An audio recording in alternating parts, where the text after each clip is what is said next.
This is CUNY TV, the City University of New York.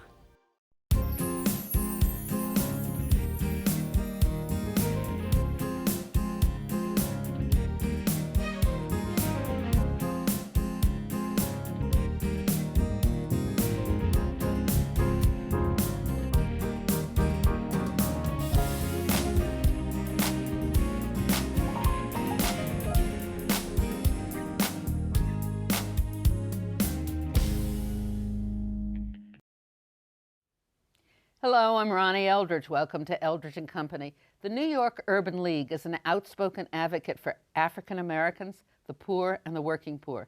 Arva Rice, one of New York's top young and refreshing leaders, is the president and my guest today. Welcome. Thank you so much. How long have you been? To be here. Thank you. How long have you been the president of the New York Urban League? I became president in April of 2009. And I am the second female president of the New York Urban League, and it's a 92-year history, so I'm excited to have the position. That's very good. It's terrific. Yeah. The Urban League has a wonderful history. Mm-hmm. It started in the early 20th century, in 1910 or something like that, and it was formed as African Americans moved up from the South. Mm-hmm.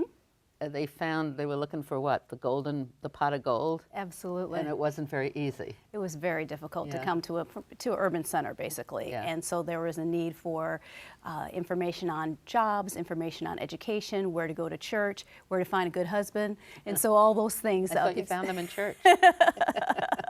So people came to the New York Urban League, knocked on our doors, and we were able to provide them with support and assistance. And the National Urban League and the New York Urban League were one organization for the first 10 years, so we shared a history. Yeah. And then the National Urban League came to the conclusion that we needed to have specific support and focus on New York City as well as a number of other cities. And so now we are 98 affiliates throughout the country. 98. That's an enormous amount. Mm-hmm. It's an interracial organization. Mm-hmm. I don't like to use that formal term. I don't know. Is there any other way of explaining it? No. No, it was founded by both African Americans and white people. Yes, and that's very pivotal to our history. It's a very important part of it, isn't it? And absolutely. It still is. It still is. So it's definitely that partnership and that coalition that helps us to accomplish a lot of the work that we do. So now, how do you face, what population are you serving? I mean, we don't have numbers of people moving here, do we anymore, or do we? We still have people who come to the city who are making transitions, but we find them more so in the Latino communities, but we also find folks that are still coming from the Caribbean and coming to New York City. And so there still are those people who are in transition that we help to support. And there are lots of other people who need help, so it's what kind of programs do you have?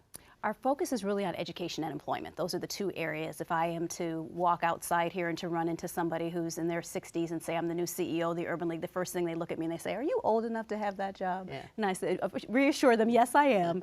And then they usually have a story about how they found their first job, a friend of theirs found their first job by their interaction with the Urban League.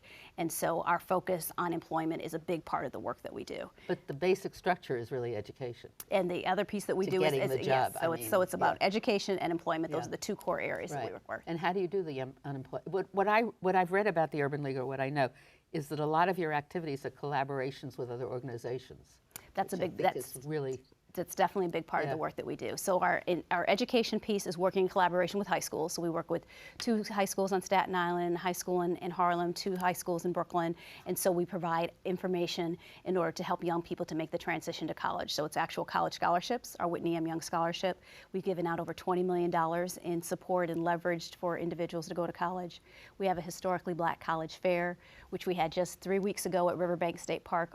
3,000 young people and their families came. Amazing. And we're able to talk to college representatives, find out about the college process, how do you find out about financial aid, and we did on-the-spot admissions and also some scholarships. Right? Yes, so that's part of the work that we do within education. And then in employment, it's very much about one-on-one sitting down with individuals, looking at their resumes, helping them to figure out what additional skills and supports that they can have in order to find positions. And the employment opportunities are for people other than college graduates as well as college graduates? They're for both college graduates and those. And do you urge some of the other people, if they possibly could, to go to college? to go to college and also to go for additional training. We're very big into getting folks getting training and certifications in order that they can say they not only got attended a course in technology, but that they actually have a certificate, and so they can talk proudly about that and talk about the skills. So do you become, a lot of your work also is advocacy, right? A significant part of the work we do is advocacy. So do you become involved with the Department of Education, for instance? We have done some work with the Department of Education. It's challenging, as you know. One of our CEOs is now chancellor. Yeah. And one of the things we were able to do with the chancellor, which we're really proud about, is we created a parent's guide for college. And so we did that. That's a really important project, isn't it? We're very excited about that. We partnered with the Daily News and the Department of Education. We produced this guide that talks very concretely to parents and specifically designed for parents who, when they take their child to college, it's going to be the first time that either one of them has ever been on a college campus. And so it's talking them through the process of how do you look for a school, how do you apply for financial aid, what's an ACT, what's an SAT, and we have copies of those guides that are available to the public free of charge. I've read some of your blogs on the Huffington Post, and you had a very touching one about your family. You're from Wisconsin. I'm from Wisconsin. And how far did your family travel? Tell the story. I loved it. Yes, so my parents were actually raised as sharecroppers in Arkansas, and so grew up in one of those shotgun houses. And when they got married and had all of us, they had one goal in mind, and that was that they were going to send their kids to college. And that was what they focused their small business on and all of their efforts. And so when my oldest brother traveled from Wisconsin 762 miles to Cedarville, Ohio for his freshman year of college, and we all piled up and got into the van and traveled there, it was the first time when we got out of the van that any of us had ever been on a college campus. And my mom, talks very poignantly about that experience, and also the difference between, there's 12 years difference between her oldest child and her youngest. And the difference in the first three of us applied for one school. We got into that school, we got scholarships, we got Pell Grants, and we went. Well, by the time it got to her youngest child going to NYU, coming here to New York City, the process was much more complicated. And she talks about how that was a challenge. And so this guide is really designed for my mom and all the other moms who have to navigate that process. It's so incredible. It must be, because it's difficult to understand it if you've even been through the process yourself, because of the changes that it was when I went to college or something like that, right? So where did you go to college? I went to Northwestern. And how did you get interested? You've always done really public interest work. And you've always been involved in not-for-profits. What motivated you? Growing up, my mother always said that, and one of my teachers said that to whom much was given, much was required. And so I always had a skill for talking. Growing up and being in school, always thought I would be an attorney, but I never made it quite to law school, but always had that idea and notion of wanting to give back. And so that's something that guided me and inspired me. And so my senior year of college, when I was still at Northwestern, a girlfriend of mine handed me an application for something called the Urban Fellows Program. And I looked at it, and quite frankly, I wasn't that interested in the program, but I looked at the bottom and they said that finalists will be flown to New York City. And so I said, that looks interesting. And so I went ahead and applied, and I was placed in the office of someone whom you know well, and that's Ruth Messenger. And so I worked in her office. And was that when she was in the council or borough president? When she was borough president. President. And I went to work with her and fell in love with New York City, and I've been here 21 years later. And where did the youngest child go? Was it a daughter or a son? It was a daughter. She did end up going to NYU. She's there now. And she graduated, and she has served a while as a principal in the New York City public school system. So she must have graduated a while ago. Yes. She's the youngest child, but she's not that young anymore. So. No, that's too bad. Are your parents still alive? They are. And they must be so proud. Huh? They are pretty proud. Oh, it's such a wonderful thing to have that as your objective, and really to see it happen. Is it a part of your ambition when you help kids go through school and then up to college, that they come out of it with certain traits or interests or drives or passion? We definitely want the young people to be grateful for the experience that they've had and to exhibit that gratefulness by passing it on. So we want them to be engaged in giving back in the life of a child that's significant in their life, whether it's a niece or a nephew or a cousin, or if it's the next group of Whitney M. Young scholars. So if they got a Whitney M. Young scholarship, hopefully they'll come back and be a mentor or provide support to the next class or next classes of Whitney M. Young scholars. You gave I guess, a speech at a graduation and you listed certain points, you know, be connected or stay connected, right? What else was it?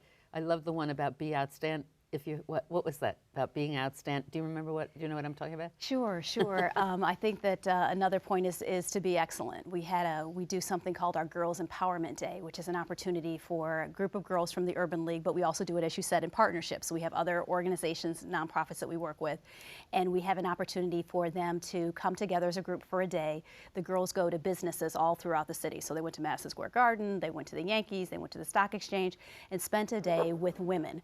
First of all, and most of the women were women who looked like them, and said, you know what, you all can not only enjoy and cheer for basketball, but you can be a part of a basketball team, and these are some of the different careers in sports for women, and how they can be involved and engaged. And so during the very first year that we did that, we had the opportunity to take the girls to O Magazine, and they were able to sit down with Gayle King, which was just a wonderful opportunity, and I kind of snuck in and was, you know, part of that group. And so Gayle was giving the girls some advice, and she said to be excellent.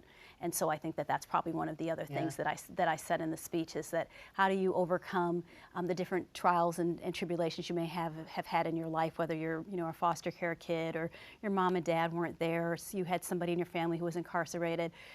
How do you get through all these challenges that life, you know, kind of throws in your way? And that is to be as excellent as you possibly can be. And so I think that that's one of the. So do you find that that's what the history of most of your young women is? A lot of the young people that we serve do come from really trying circumstances, and so we're. Is it just the African American people you serve, Latino, white? I mean, is it become basically an African American problem for our culture and civilization? No, I actually think that, unfortunately, some of the trials that we're facing. I was talking to one of my board members just about the increase in single moms, and how it's, you know, it's a struggle when you're kind of trying to raise a family as a single mom, and the increase in children that are born just with one parent who's actively engaged in their lives is definitely higher within the African American community, but it's unfortunately higher across all communities right now, and so that creates a challenge. And so the Urban League is there to kind of step in and help to provide support so that there's positive adults in the lives of all young people. It's such an overwhelming problem. I mean, if you're poor, and I mean, do you really pay attention to people who have more needs than a middle class family? You don't, do you, or do you? You do. Well, we definitely want to serve those who are most in need. So we have individuals that are involved and engaged in the Urban League who are, you know, of different social strata. So, but we definitely focus our supports on those who are low income. But when I get overwhelmed, I was a single mother because I was a widow with 3 young kids. And I know how hard it was. And if you were to look at me, you'd say, oh, she has all the advantages. The truth was we had no money, and I had to go out and earn it. And it was a very difficult kind of thing. But I had such an enormous support system. I can't imagine being worried about money, or being unemployed, needing the money, having a child or more than one child, not living in the best place that you could live. I can't imagine the strength that somebody needs to get through that. So it makes all these supportive programs so important, and I don't think people really realize how important they are. No, they're vital. They definitely are vital. Yeah. When we were doing to work around putting together our parent guide, we brought together a group of parents. So we worked in conjunction with the Daily News. They did the first cut of the writing because the U.S. News and World Reports does so much work around college education.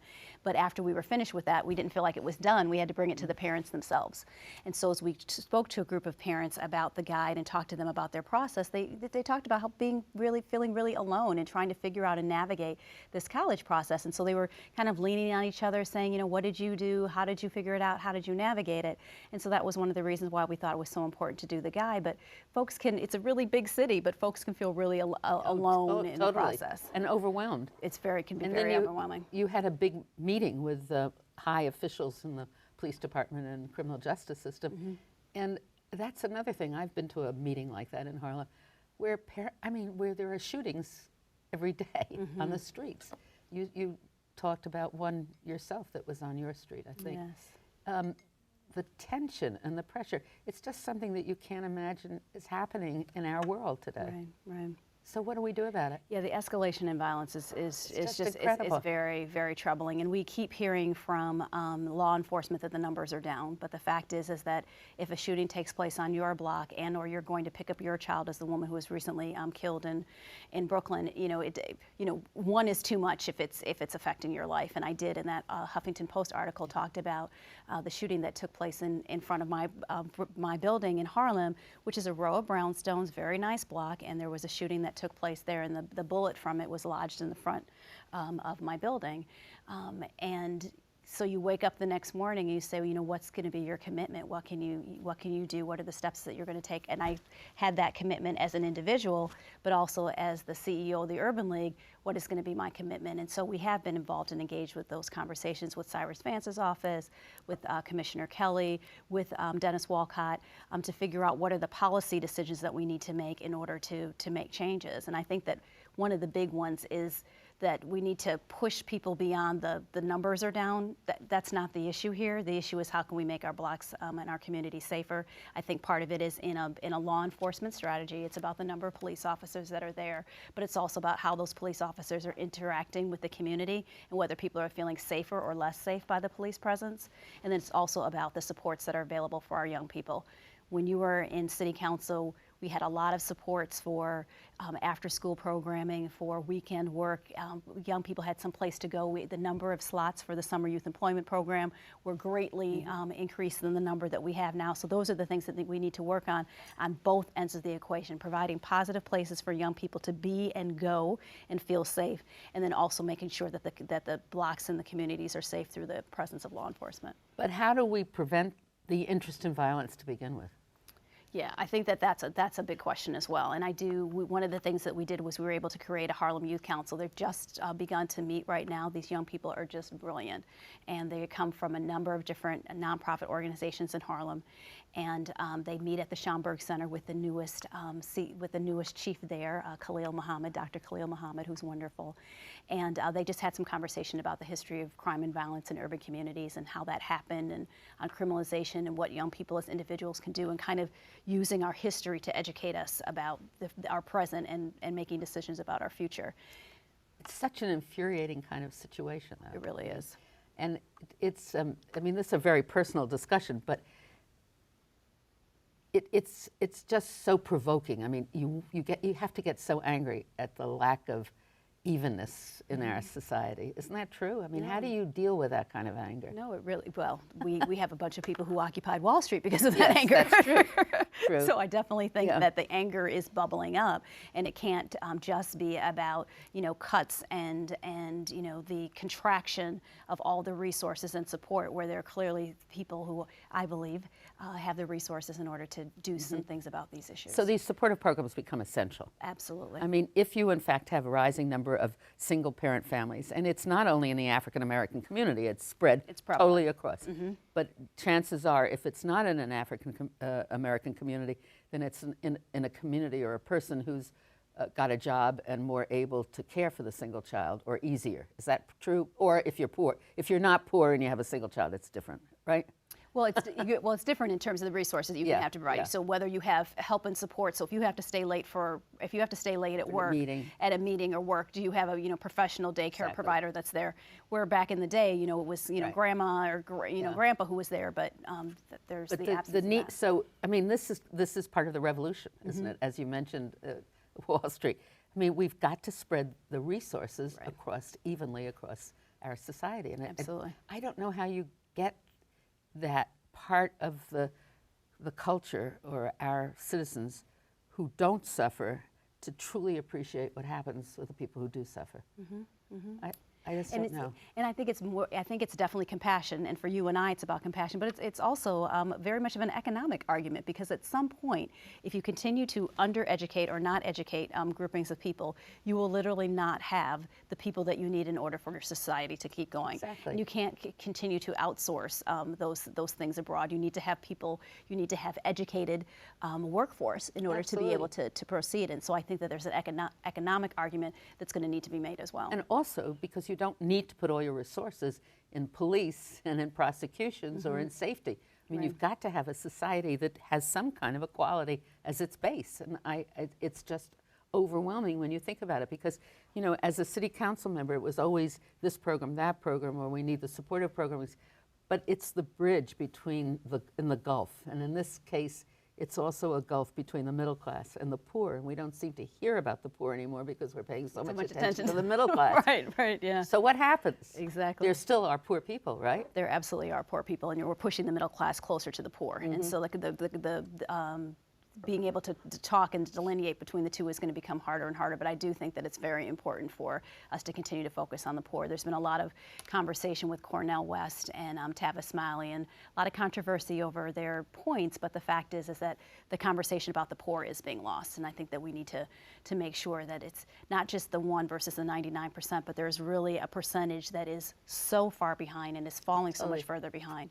Well, we have a record number of homeless people in the city, so those are really the poor people. Exactly. What happens up in your experience with housing? Do you get involved in that at all? We have done some work with housing. We had a formal program with HPD for a number of years, working with individuals who were particularly at risk of being evicted. And so we continue to do some of that work through our office that does community engagement. So individuals who are looking for both jobs, scholarships, help with education, and also need work around housing can still call our office for help and support. So you become a catalyst for a lot of different things. Absolutely. And then do you have people, volunteers, who come and volunteer and do some of the gathering of communities around issues? We do. We have a significant number of volunteers and are looking to do more formalization of our volunteers in 2012. So that's one of our goals. But as you know, we have a huge football classic that takes place at the Meadowlands every year. And so last year we had actually just in September, we had over 200 volunteers who were involved in that day. And folks had a great time, but so they want to also be involved in our ongoing work. So how do we help some of the young people who are trying to get to college? How do we help some of the people who are trying to get jobs? And so we're trying to involve and engage our volunteers and more of that ongoing work. So on the Girls' Day when they go and visit, so do you have a formal mentor program? We have a formal mentor program with our Whitney M. Young Scholars. So those are the young people who got scholarships to college. We are looking to do more mentoring generally of young people in 2012 because, as we've talked about, it is so important for young people to have positive adults in their lives. We need to think about mentoring in a little bit different way, the more standard way that we've known of for decades, where it was maybe more of the suburban moms and what have you, who could spend hours and hours with young people or on a more regular schedule. We're living in a very much of a moving community. So you have a young person who's traveling a lot for work and they want to be able to mentor, but they may be able to, send them an email, hit them on Twitter, do these other things. And so we're trying to figure out ways in which to bring mentoring into the 21st century. Do you use the new media a lot? We do use the new media a lot. We do. I'm learning myself. That younger sister of mine who went to NYU, she was teasing me. I was so excited. I said, I have my first article on Huffington Post. I'm so excited about it. And she said, if you're writing for Huffington Post, you have to be on Twitter. She goes, they go hand in hand. So she opened a Twitter account for me the same day my article was published. And so now I'm tweeting. Yes. Isn't that terrific? It's terrific. And what is she doing now if she was the principal? She was a principal, and now she works for the New Leaders for New Schools. So she provides support for principals both here in New York and in Newark. That's terrific. Yeah, I'm proud of my little sister. Well, I think you should be proud of your whole family, right? They're pretty terrific. How do you get to kids when they're just starting high school to put the goal of going to college? I mean, it seemed to me, listening to your story, the goal was your parents, that everybody was going to go to college. Right, yeah. Do you find that's a goal with some of the families that you're supporting? Yeah, it's hard because the goal isn't as specific. I mean, I think that if you talk to any mom, she's going to want the very best for her child. Whether she herself is doing all that she needs to do, she still wants the very best for her child.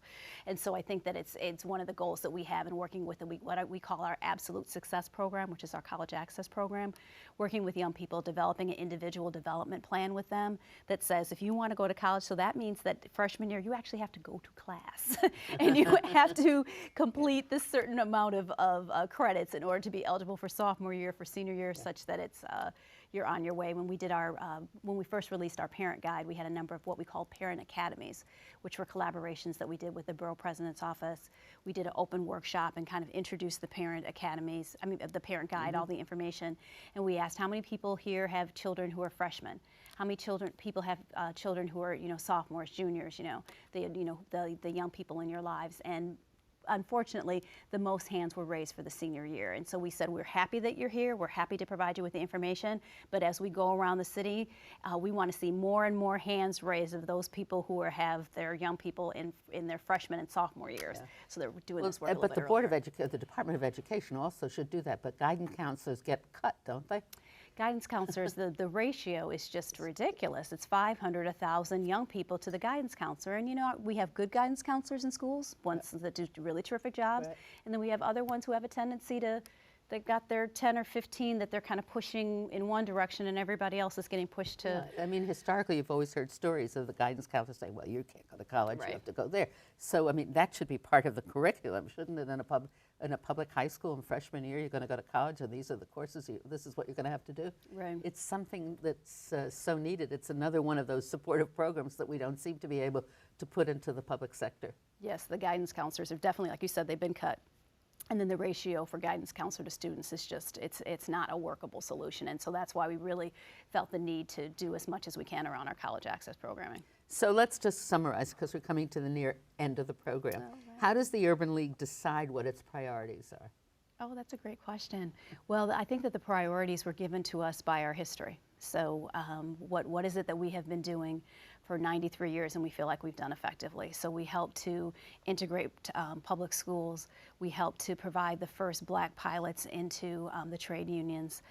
We help to provide the first African American nurses. So we've been doing things around employment. So if there's the unemployment rate is at 16% officially for African Americans, then we're going to continue to do employment.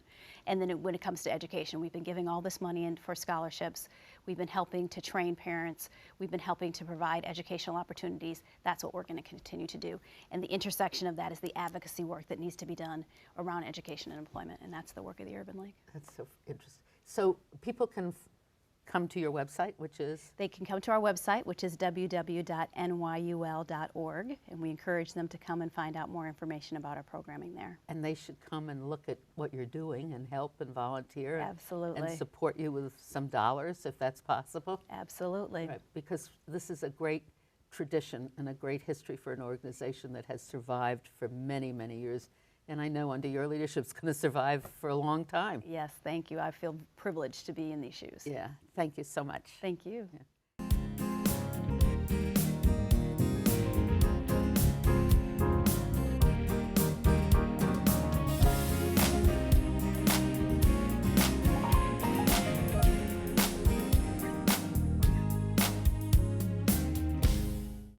If there are any people you'd like to hear and topics you'd like us to explore, please let me know. You can write to me at CUNY TV, 365 Fifth Avenue, New York, New York, 10016, or you can go to the website at cuny.tv and click on Contact Us. I look forward to hearing from you.